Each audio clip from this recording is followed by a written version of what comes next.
Hello everyone, today we have a new video series which will be dedicated to the build session, and as you can guess from the name of this video, we are going to build this. So this is a kit from Zvezda. It is molded in 1/72 scale and it copies T-35 Soviet heavy tank.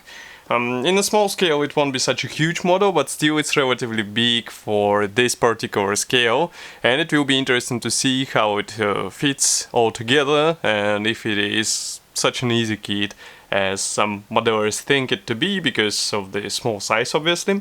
So first of all, we have here this box. You can find video review on our YouTube channel, it is quite easy to find, and now we are going to open it and take a look inside. Frankly speaking, 1/72 scale models from Zvezda are always interesting because they come, well, mostly after big scale releases, but sometimes before them.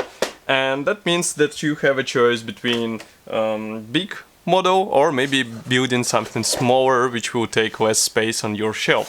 So here is what we have inside. As you remember, I reviewed this kit, so that's why we have this plastic bag opened, and we are going to take it out. We are going to take this out and we will check everything one by one. Well, actually not check, but we'll let's say inspect what is the first step of the assembly, and then we will go on with assembly. So first step of the assembly is to take the lower hull half and start building various parts on it. So as you remember, the lower hull half is molded as a one-piece part, which is actually really nice because you won't have to spend your time trying to align these separate pieces together. Next we have to get the parts C12, C27 and C26, and that means that we are going to take, I guess that's the sprue. I'm not sure where is the letter, nevertheless C26, C27 are those parts. So I'm going to flip it over, let's zoom in a bit, now you should be able to see it, and we are going to cut them off and check how they fit on the model. By the way, here we have the thin antenna, so be careful because you can see these ends are loose and you can break them easily just by accidentally pressing them. What I'm going to do is to use the plastic sole because I don't want to damage the edges of these parts. That's why I'm usually using the plastic sole, but of course nobody stops you from using the plastic cutters if you would like to.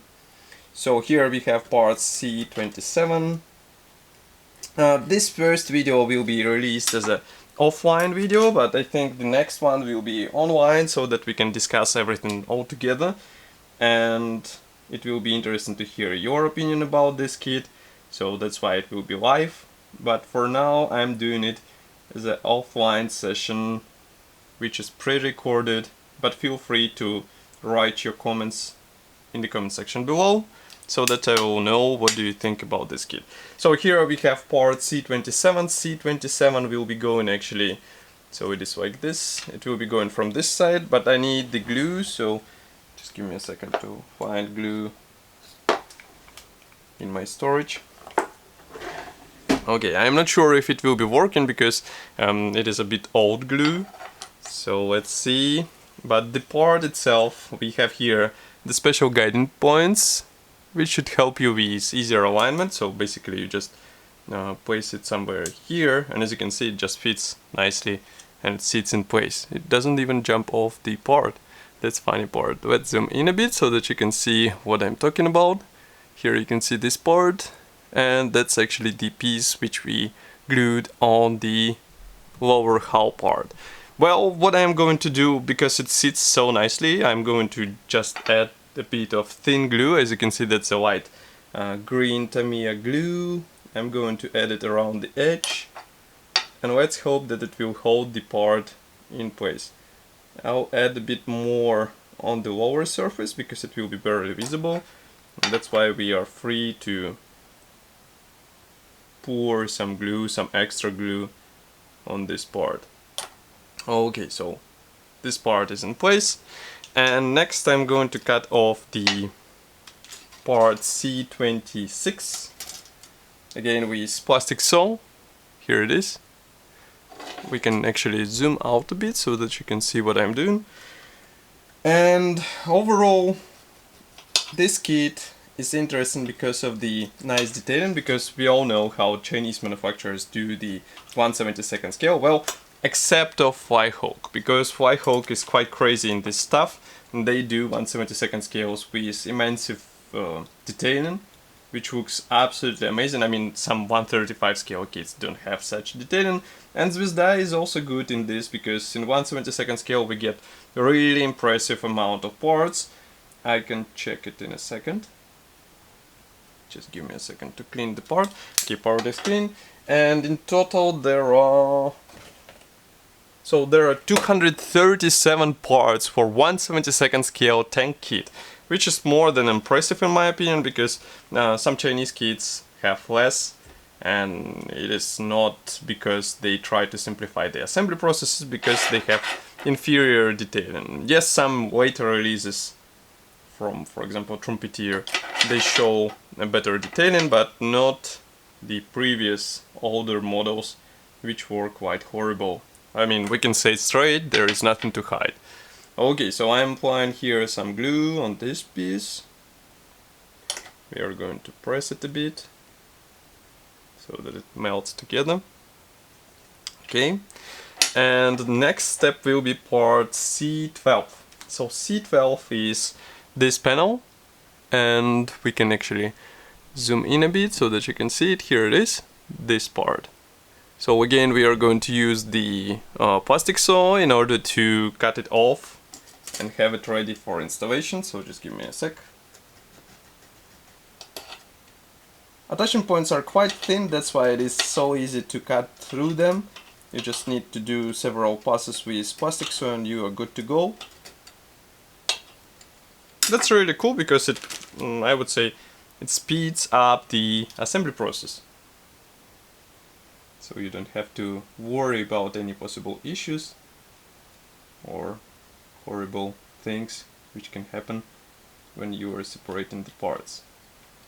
But here we have attachment points slightly going on the edge of the part, which is not that cool. I mean, it could have been cleaner connection, but we have what we have, so we should dance around it.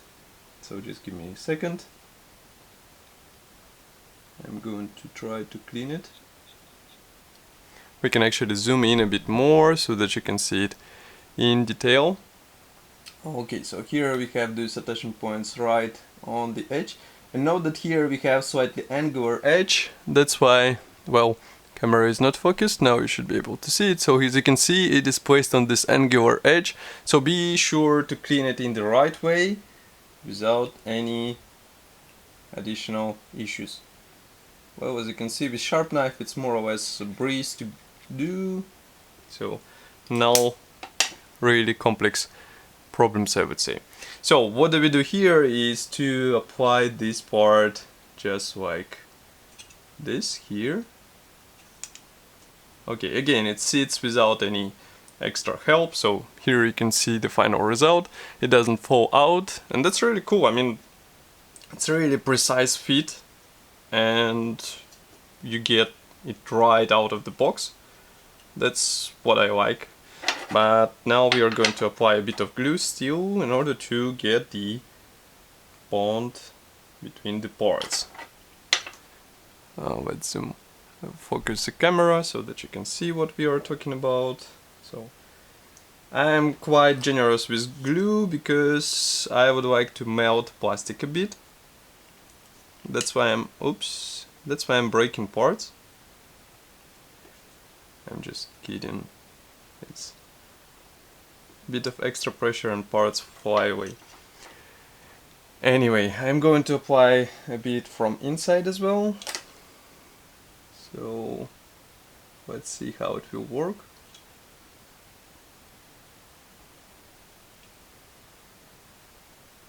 Actually, it is really cool that these parts repeat the panel lines, let's say, on the real tank, so you don't have to worry about any possible mishaps. Because in some models you have to sand the panels. I have met such kits, and that's not cool in small scale. That's some extra work to do, and we some others are not such a huge fans of extra work to do in small scale and a small size. Here you can see this part in place. We put the glue aside, and now we are going to place the drive sprockets. These are parts D18 and D18 obviously. So we are going to place them on both sides, and then we'll continue in the next series. So D18 is this part. I'm going to focus the camera for you, just give me a second. Now you should be able to see it's D18, so I'm going to cut it off.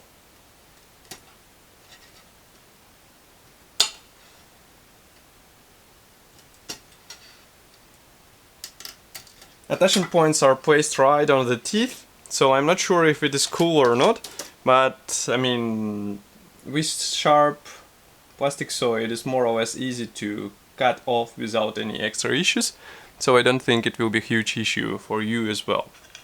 Next, here we have special guiding slot, which will help you with better alignment of this part on the tank. So we are just going to place it. Is it D18? Just give me a second.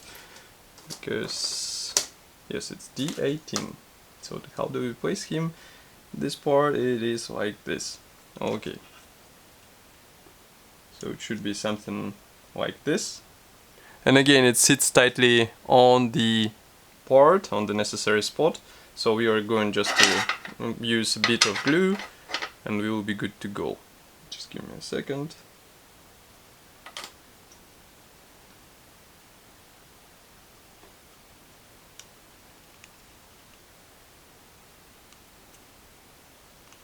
Okay, so here it is in place, and here you can see it.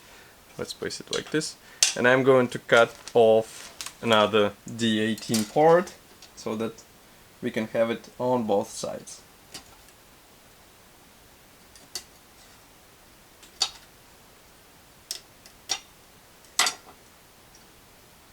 Okay, so here is another part. And now what we are going to do is to place it on the opposite side. Just give me a second to clean off the plastic teeth. I guess we need the knife for this.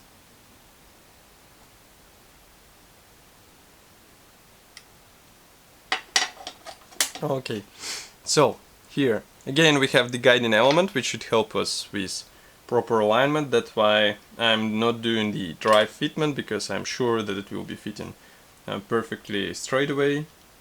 I'm just going to find the right position, and here we go. Okay, so now from both sides we have it fixed in place here and here.